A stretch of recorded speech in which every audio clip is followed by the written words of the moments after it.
दिलवा से खिलवाड़ी भइल। तुहरा से हमारा प्यार भइल, काहे दिलवा से खिलवाड़ी भइल।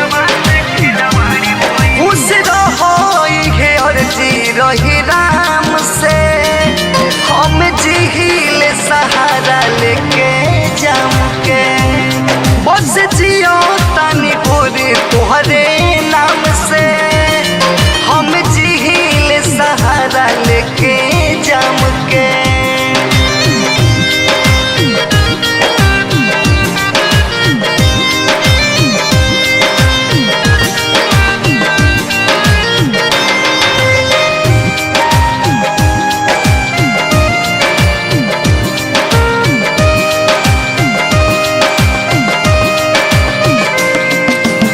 सपना रहे मन में लागल, कबू नहीं प्यार देलू।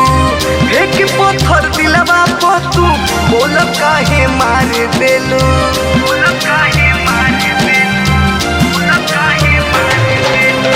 सपना रहे मन में लागल, कबू नहीं प्यार देलू।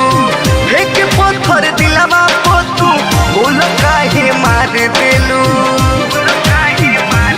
प्यार मिले नहीं दुनिया में दाम से, हम जिहिले सहारा लेके जाम के।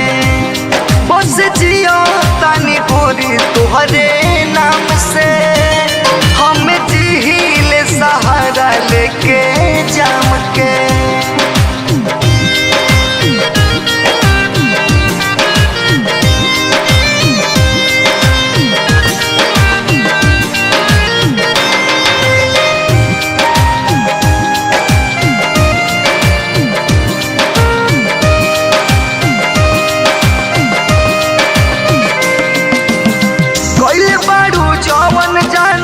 कबू ना दुश्मन करी धूमराज रमेश रानू के ढकल जानू रोज परी।